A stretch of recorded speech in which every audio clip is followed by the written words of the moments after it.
हिंद, आपका स्वागत है हमारे न्यूज चैनल न्यूज एवं उज्जवल टाइम में। कृपया चैनल को सब्सक्राइब, लाइक, शेयर, कमेंट जरूर करें।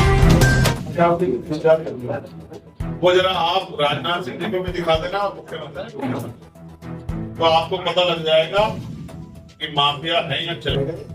और ये जो हत्याएं, बच्चे को बांध बांध के पेट पे लटकाया जा रहा है, और ये जो अभी कानून व्यवस्था पे मेट्रो सिटी नोएडा गाजियाबाद में जो हत्या हुई है वो तमाचा है। इसका जवाब भी आप पूछ लेना जब मुख्यमंत्री जी मिले। हाँ सर, नीट का जो एग्जाम हो रहा है, इसके जो एग्जाम पेपर्स है, ये एयरफोर्स को जिम्मेदारी दी गई है एग्जाम सेंटर्स तक पहुंचाने की। तो ऐसे में जो एनटीए एजेंसी है वो और जिम्मेदार है, उनको कैसे देखें? क्यों कार्रवाई नहीं हो रही? और मैं पूछना चाहता हूँ आपके अपने मन में सोच के देखिएगा।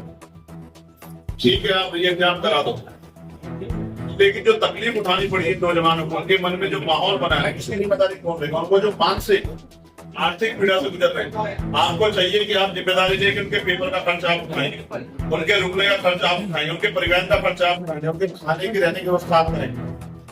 वो तो कर चुके। वो क्या यहाँ का नौजवान व्यापारी उतने बहुत मजबूत हो गया। आपने तो व्यापारी भी छोड़े, मेरठ में आपने क्या किया? दुकानें उजाड़ दी। मैं पूछना चाहता हूँ, जो उन्होंने आर्थिक नुकसान हुआ है, उनको जो मानसिक नुकसान, उसकी पूर्ति कैसे करेगी सरकार? सुसाइड मैं यही कह रहा हूँ, जिन्होंने सुसाइड किया, क्या उनको वापस आ सकती है सरकार ये एग्जाम करा के? और पता नहीं था कितने महत्वपूर्ण एग्जाम में। मैं आप मुझसे सुनना चाहते हैं तो सुनो।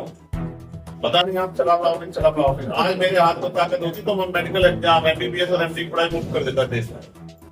बनाइए, आप कितने डॉक्टर बना सकते? 1 रुपए में बनेगा डॉक्टर। क्यों नहीं कर सकती सरकार? क्या दिक्कत है सरकार को?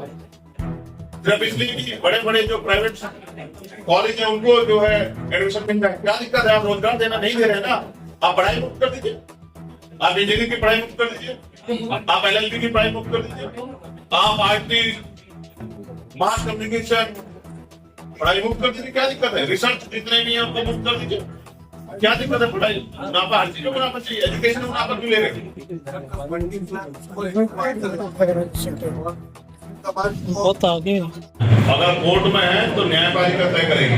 समाज को आपको साथ मिलेगा? नहीं, मैं फिर आपसे कह रहा हूँ, मैं हर उस व्यक्ति के साथ जिसके साथ अन्याय हो रहा है, पासी समाज के साथ अन्याय होगा तो मैं सबसे आगे खड़ा मिलूंगा। मैं आपको विश्वास दिलाऊंगा। चंद्रशेखर जैसा आपने बताया 90 पेपर लीक हो गए हैं, इनके जिम्मेदार पर आखिर कार्रवाई क्यों नहीं हो पाती है? कार्रवाई इसलिए नहीं हो पा रही है कि कहीं ना कहीं सरकार के लोग शामिल है।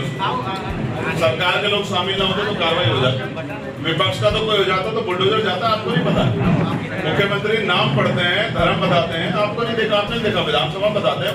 अगर कोई एक आरोपी हो जाता है तो स्पष्ट ये है कि कहीं ना कहीं सारे पेपर लीकों के तार, और राजस्थान से जो तार मिले नीट में, कौन सी पार्टी का कार्यकर्ता है या नेता है? भारतीय जनता पार्टी।